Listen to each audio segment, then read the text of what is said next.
Assalamualaikum warahmatullahi wabarakatuh. Ketemu lagi sama Bapak ya dalam pelajaran sejarah peminatan untuk kelas 12 IPS 3. Nah, alhamdulillah ya kita ketemu lagi nih, walaupun kita sekarang belajarnya secara daring ya, atau kita belajarnya lewat media Zoom ya, atau lewat internet ya sekarang itu ya. Nah, selanjutnya kita masuk ke materi berikutnya. Terlebih dahulu, coba siapa yang mau memimpin untuk berdoa? Seorang aja, siapa? Silakan. Ya, enggak, silakan pimpin doa. Sebelum kita belajar, alangkah baiknya kita berdoa. Berdoa dalam hati, mulai.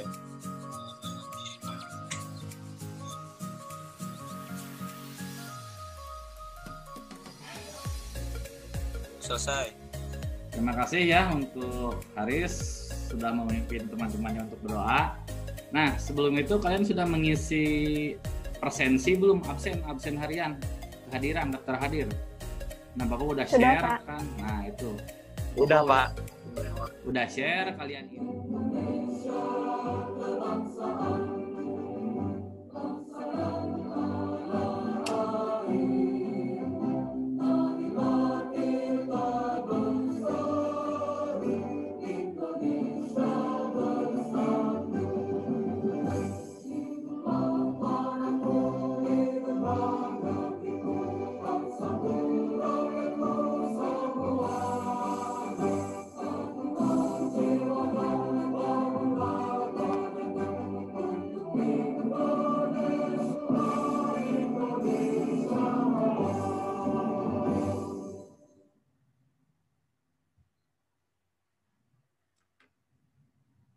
Nah, itulah kita selanjutnya kembali lagi ke materi yang akan kita pelajari sekarang ya. Apa kira-kira materinya sekarang itu kita belajar tentang apa? Gerakan non-blok, Pak. Gerakan non-blok ya. Gerakan non-blok itu atau sering disingkat GNB. Apa sih GNB itu? Ada yang udah tahu nah. Nah, kira-kira GNB itu tahu nggak apa GNB? Ada yang udah tahu apa itu GNB? Sudah dilihat belum? Sebelumnya, kita akan mulai dari singkatan GNB, yaitu gerakan non-blok. Dalam bahasa Inggris, GNB disebut non-aligned movement. Gerakan non-blok adalah suatu organisasi antar negara atau internasional yang terdiri lebih dari 100 negara yang menganggap dirinya tidak beraliansi dengan kekuatan besar apapun. Bahasa sederhananya adalah organisasi internasional yang memilih untuk tidak bergabung kedua kekuatan besar dunia, yaitu Blok Barat atau Kubu Amerika Serikat. Jelas ya. Nah, ini share. Pak. Udah kelihatan kan ya? Nah, ini kita akan belajar masuk ke materi gerakan non-blok. Setelah kalian tadi melihat sedikit videonya ya, kurang lebih tadi 4 atau 5 menit videonya. Nah, ini yang akan kita pelajari sekarang tentang GNB, gerakan non-blok. Nah, ini kalian juga harus ingat protokol kesehatan seperti yang tadi Bapak sampaikan ya. Lalu ini, kita itu kenapa sih harus belajar GNB atau mempelajari tentang gerakan non-blok ya? Nah, ini itu sebenarnya lanjutan dari materi yang kemarin. Kita kan kemarin belajar tentang IPTEK ya. IPTEK itu apa sih? Kemarin kita belajar tentang IPTEK itu tentang apa? Coba ada yang ingat gak kemarin belajar apa aja? Gak apa-apa, dibuka bukunya juga. Apa? Ilmu pengetahuan dan teknologi. Ilmu pengetahuan dan teknologi apa aja yang dipelajarinya kemarin? Bapak ngasih tugasnya. Ada teknologi, ada teknologi luar angkasa, teknologi transportasi. Sekarang itu masih bisa atau enggak? Nah, itu begitu juga dengan GNB. Apakah sekarang itu masih relevan atau enggak? Nah, kalian nanti bisa diskusikan dengan kelompoknya ya, diskusi diskusi kelompok yang WA itu. Nah, nanti bisa keluar dari apa? Dari Zoom. Kalian nanti dari Zoom bisa off. Kalian diskusinya via WA, ya. Punya WA kan? Pasti punya dong, masa kalian nggak punya WA ya? Kalau Zoom punya, ke WA nggak punya. Nah, kalian udah dibagikan sama Bapak 4 kelompok, ya. 4 orang itu, ya. Lalu tiap orang itu ada nomornya, ada nomor absen kalian. Ingat kan nomor absen kalian?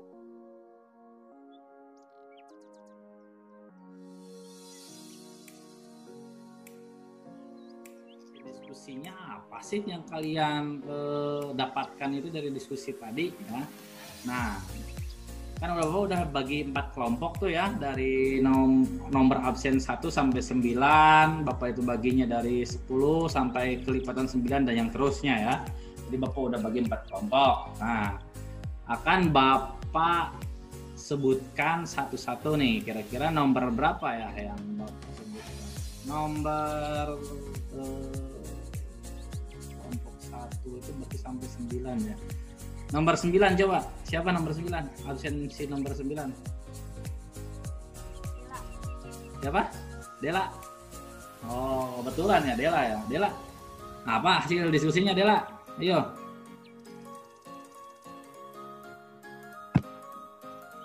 Hasil diskusinya, Ya. peran Indonesia dalam GNB. Indonesia menilai penting GNB tidak hanya sekedar dari peran yang selama ini dikontribusikan, tetapi juga mengingat prinsip dan tujuan GNB merupakan refleksi dari perjuangan dan tujuan kebangsaan Indonesia sebagaimana tertuang dalam Undang-Undang Dasar 1945. Ketika Indonesia menjadi ketua GNB pada 1992, Indonesia berperan nyata bagi perdamaian dunia, seperti memberi sumbangan bagi penyelesaian masalah Republik Demokrasi Rakyat Korea, Bosnia, Herzegovina, dan penyelesaian utang luar negeri negara-negara berkembang. GNB masih dibutuhkan untuk menghadapi tantangan-tantangan baru setelah Perang Dingin, terutama dengan adanya jurang pemisah antara negara maju dan berkembang yang menjadi krisis dalam hubungan internasional sekarang. Munculnya tantangan-tantangan global baru sejak akhir abad ke-20 telah memaksa GNB untuk terus mengembangkan kapasitas dan arah kebijakannya agar sepenuhnya mampu menjadikan keberadaannya tetap relevan. Tidak hanya bagi anggotanya, tetapi juga terkait dengan sumbangan dalam menghadapi tantangan tersebut. Dampaknya bagi Indonesia itu Ya, apa? Jadi tahu peran Indonesia dalam organisasi GNB, terus jadi tahu juga GNB itu sangat penting bagi dunia. Ya. Terus kita jadi tahu kerjasama antara anggota-anggota GNB, apa sih? Jadi ada dampak positif. Nah, terus? Bentar. Ya. Bentar. Oke, silakan. Terus ada dampak GNB juga terhadap kehidupan politik negara berkembang. Nah, itu ya. Itu aja. Atau ada lagi, Ilma? Enggak ada. Oh, udah ya. Iya.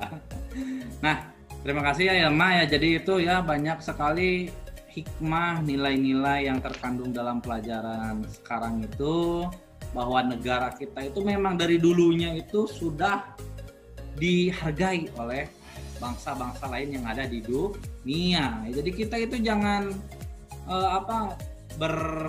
ibaratnya kalau segala negara yang tidak dihargai, negara apa.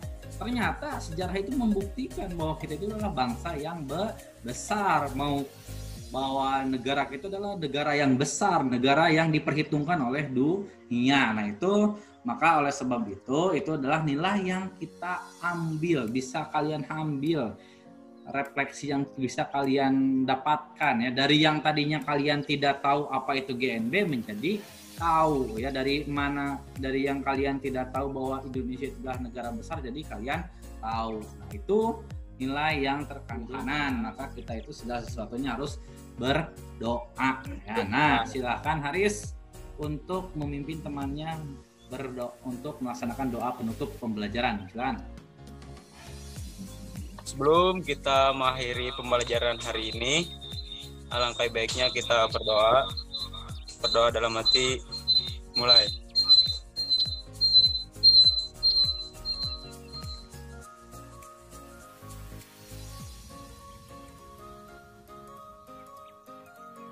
Nanti kita minggu depan kita ketemu lagi ya.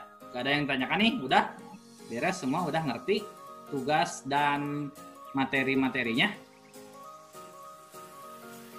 Kalau nggak ada, dicukupkan aja ya dari Bapak. Terima kasih waktunya, terima kasih kerjasamanya dari kalian. Wabillahi taufiq wal hidayah. Wassalamualaikum warahmatullahi wabarakatuh. Ya. Waalaikumsalam. Waalaikumsalam. Terima kasih ya. Selamat.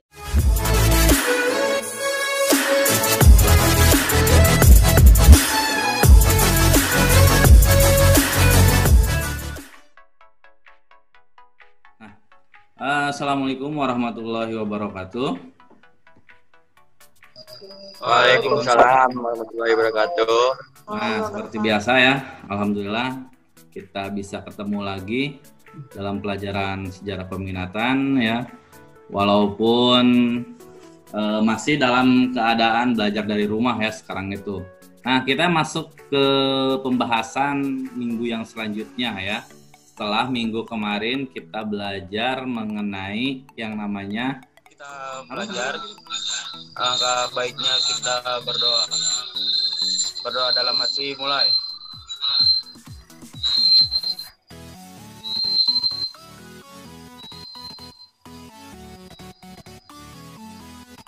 Selesai. ya. Terima kasih ya Haris sudah memimpin teman-temannya untuk melaksanakan berdoa. Nah, jangan lupa kalian juga isi yang namanya presensi atau daftar kehadiran ya. Bapak lihat kemarin masih hanya beberapa, belum semua orang mengisi yang namanya daftar hadir. Nah, sekarang kalian jangan lupa ya untuk mengisi presensi atau daftar hadir. Nah, Bapak akan seperti biasa ya sebelum kita melaksanakan pembelajaran, maka kita ada yang namanya itu menyanyikan lagu Indonesia Raya.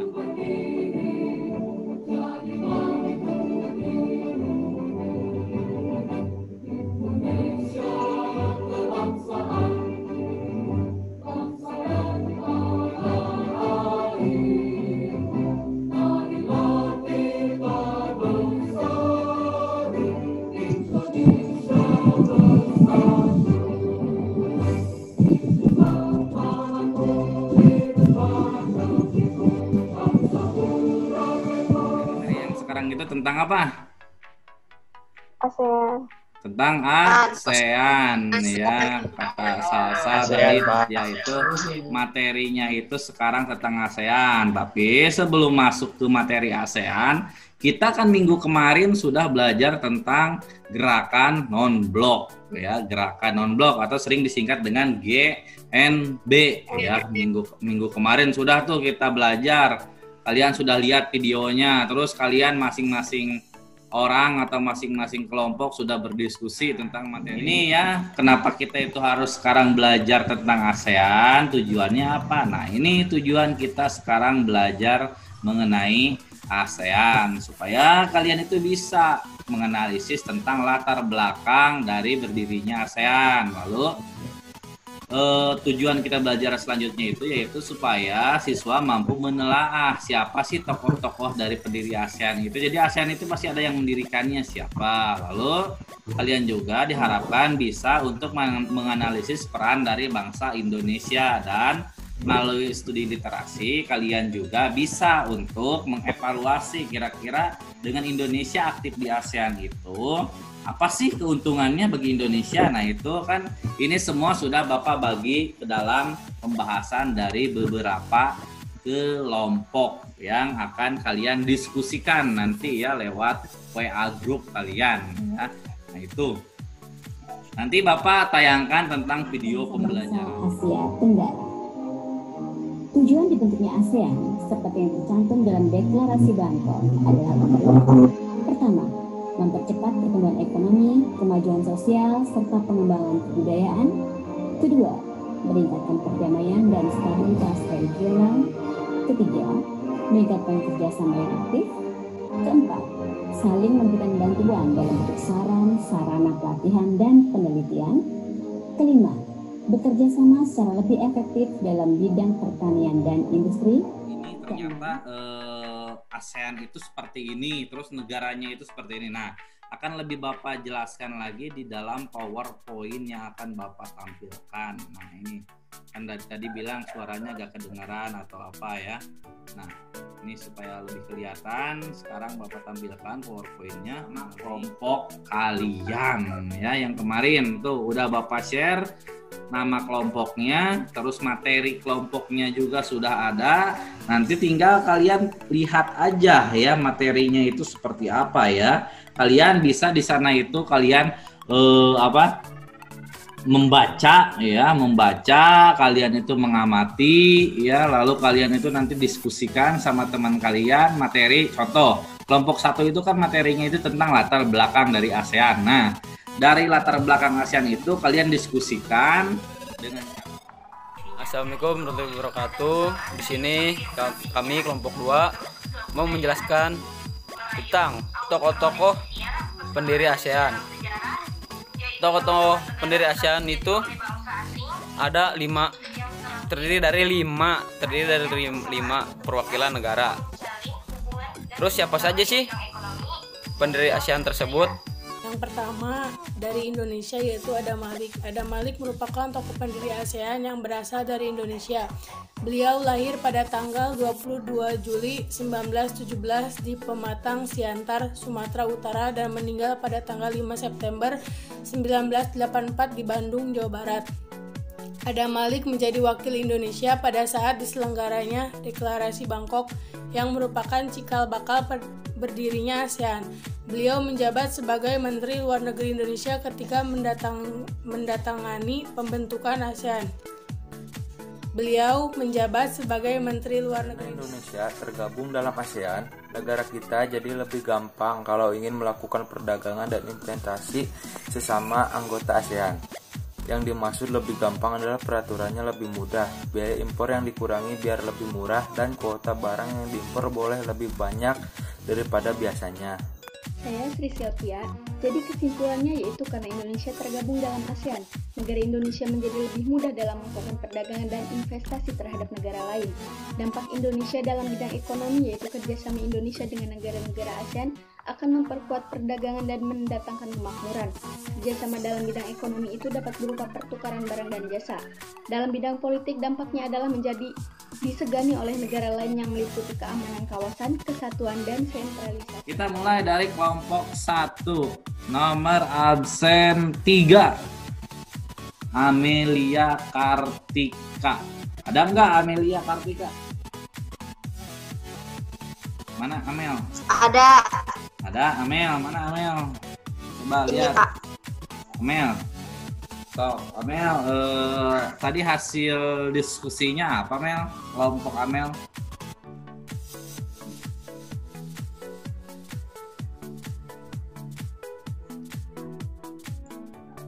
Persamaannya persamaan letak geografis, terletak di antara pulau benua dan samudra. Ya. Terus persamaan dasar kebudayaan, karena apa sih kebudayaannya dalam bahasa, dalam kehidupan. Terus persamaan nasib juga. Negara Asia Tenggara kan pernah dijajah oleh bangsa Barat, kecuali Thailand. Ya. Terus Aduh, siapa? Ya, apa Riz hasil diskusinya, Riz? Jelasin, Riz.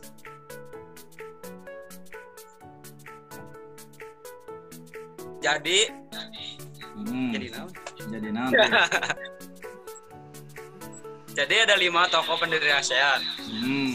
Tahu ya, Riz? Yang pertama ada Malik, ya. Menteri Luar Negeri Indonesia. Terus? Nomor 2 Tun Abdul Razak. Tun Abdul Razak di mana, Riz? Materi apa ilmu apa yang kalian dapatkan dari pelajaran yang sekarang? Nah, ini baru ada yang masuk nih, Pina. Ada Pina? Pina, Pak. Ya, Pina. Pina baru masuk. Apa kira-kira kesimpulannya, Pin? Enggak, Pak. Tadi HP-nya mati, Pak. Jadi keluar sendiri. Tadi udah masuk. Oke, iya gak apa-apa. Ayo, Pina, kira-kira apa, Pina? Ilmu yang Pina dapatkan yang pelajaran didapat dari pembelajaran ASEAN ini, kita mengetahui bahwa Indonesia merupakan salah satu negara pendiri ASEAN. Ya. Terus juga dengan Indonesia mengikuti ASEAN, Indonesia menjadi negara yang ditakuti oleh negara Asia Tenggara. Disegani mungkin ya, bukan ditakuti ya. Disegani, Pak. Ya. Terus apa ya? Oh, apa lagi? Ngeblank, Pak. Ngeblank. Oh, coba itu dari Pina ya, kesimpulan dari saya dapatkan Pina. Yaitu kita bisa mengetahui tentang peran ASEAN dan dibentuknya ASEAN atau latar belakang dari ASEAN. Nah, itu. Jadi dimulai dari awal dibentuknya, perannya, ya apa sih ASEAN itu, apakah penting atau enggak, sekarang itu ASEAN itu penting atau enggak. Nah itu ya, maka Bapak simpulkan ya, Bapak ambil materi sekarang itu, jadi hasil dari kesimpulan kalian itu bahwa ternyata kita berdoa dalam hati.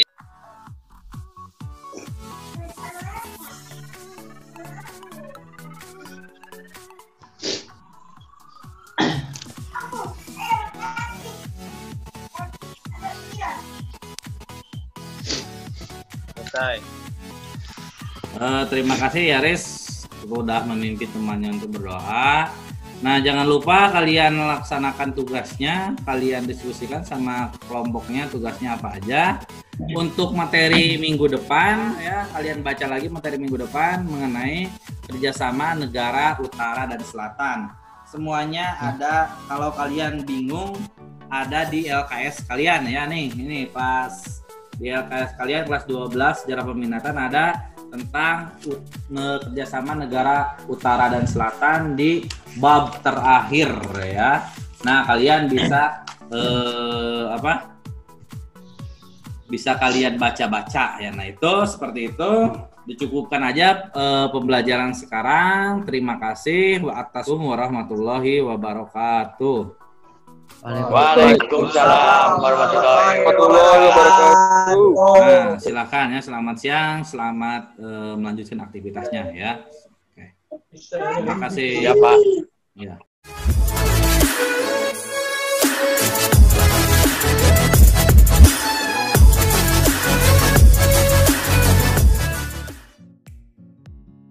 Assalamualaikum warahmatullahi wabarakatuh. Ketemu lagi ya sama Bapak di pelajaran sejarah peminatan ya.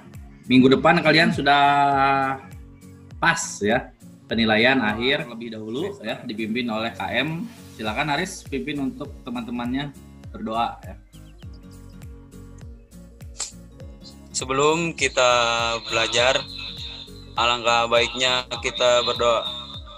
Berdoa dalam hati mulai. Jangan lupa untuk melaksanakan presensi ya yang udah Bapak share di dalam Google Classroom. Jangan lupa untuk melakukan presensi. Dan lagu Indonesia Raya ya bersama-sama.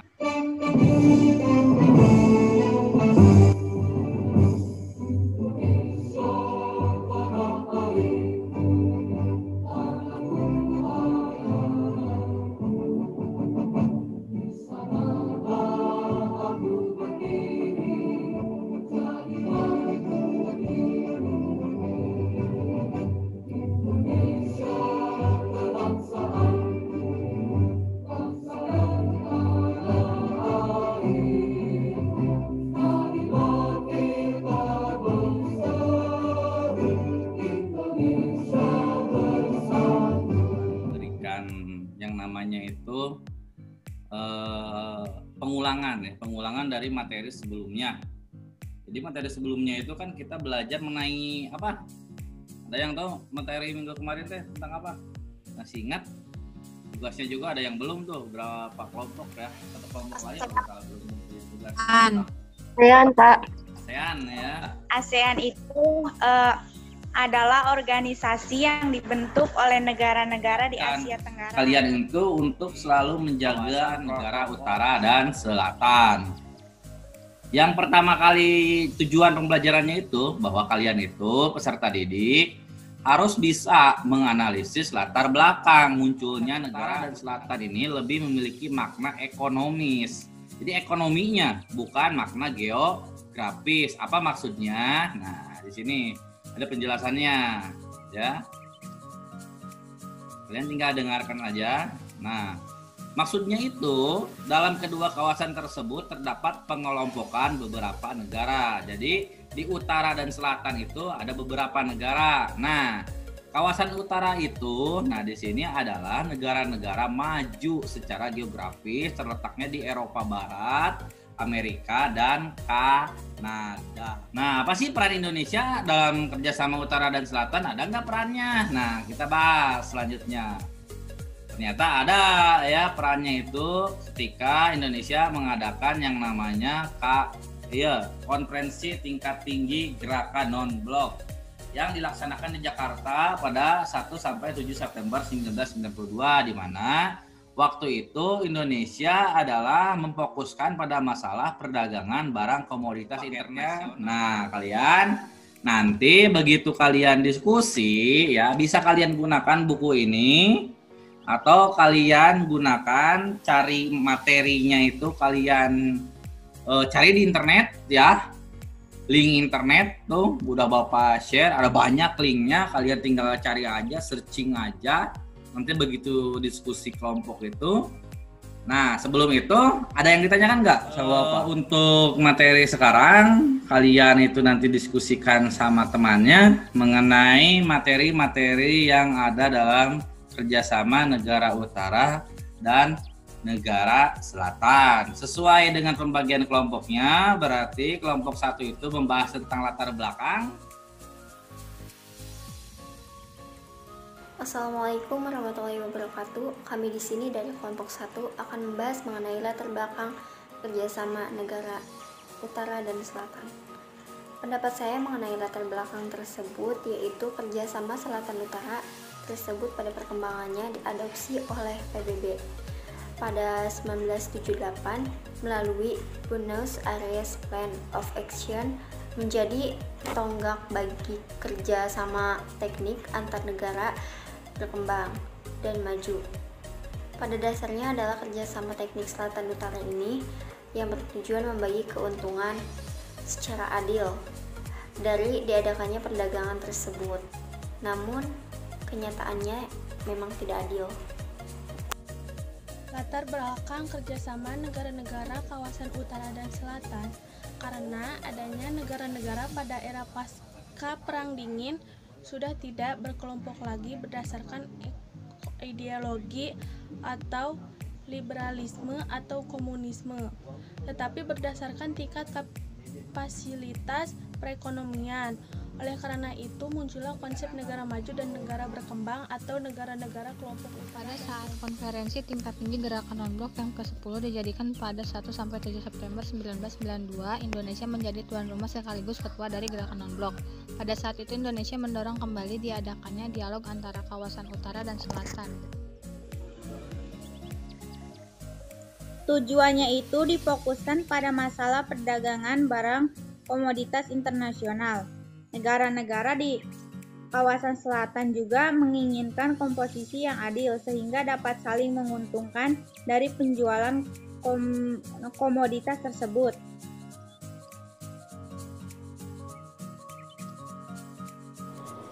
New Partnership for Development atau kemitraan bagi perkembangan, sehingga perlu juga diadakannya dialog antara selatan dengan selatan. Warahmatullahi wabarakatuh. Selamat kembali lagi di sesi yang kedua pemaparan hasil diskusinya. Kita mulai seperti biasa dari mulai kelompok 1 ya. Latar belakang kerjasama negara-negara kawasan utara dan selatan. Ya, Pak. Istilah kawasan utara dan selatan lebih bermakna ekonomi daripada geografis. Utara diidentifikasikan sebagai kelompok negara-negara maju, sedangkan selatan cenderung dipertunjukkan kepada negara-negara berkembang atau negara dunia. Terangkan hasil diskusinya tadi, kelompok tadi Firda, kelompok 2. Negara-negara kawasan utara ini tergabung dalam Group of Seven atau G7. Ada Amerika Serikat, Inggris, Kanada, Prancis, Italia, Jerman, dan satu negara Asia yang masuk ke dalamnya adalah Jepang. Kalau kawasan selatan, negara-negara tergabung ke dalam kelompok 77 atau G77. Seperti yang sudah disebutkan di atas, yaitu negara-negara berkembang seperti Indonesia, Filipina, Vietnam, dan Kesimpulan dari dampak politik dan ekonomi Indonesia setelah aktif dalam kerjasama negara utara dan selatan, yaitu dampak ekonomi. 1. Indonesia meningkatkan daya tawar negara-negara selatan dan memperbaiki perekonomian Indonesia dalam hal perdagangan. Yang kedua, mendorong Indonesia menjadi wakil dari negara berkembang dalam lembaga kolaborasi ekonomi G20. Jadi pengetahuan yang bertambah untuk buat kalian itu apa sih yang tadinya kalian tidak tahu menjadi kalian tahu. Salah satunya itu adalah bahwa ternyata kalau Indonesia itu adalah bangsa yang besar, organisasi, setiap kelompok, setiap kawasan yang dimasuki oleh Indonesia, pasti wilayah tersebut akan selalu dihargai oleh negara-negara lainnya. Pak, kalian untuk mengisi namanya tes formatif ya. Tes formatif itu nanti soalnya di dalam Google Form. Jangan lupa tugas mind mappingnya sama kayak minggu-minggu kita mengakhiri pembelajaran hari ini. Marilah kita membaca doa bersama-sama. Baca doa dalam hati mulai. Untuk mengerjakan tugasnya, lalu LKPD-nya juga jangan lupa. Kalau nggak ada yang tanyakan, dicukupkan aja. Wabillahi taufiq wal hidayah. Wassalamualaikum warahmatullahi wabarakatuh. Waalaikumsalam warahmatullahi Nah, wabarakatuh. ya, selamat siang, selamat melaksanakan BDR yang selanjutnya. Jangan lupa untuk selalu jaga protokol kesehatan, dan jangan lupa juga kalian untuk melaksanakan tugasnya ya. Itu ya. Jadi Bapak silakan untuk meninggalkan Zoom.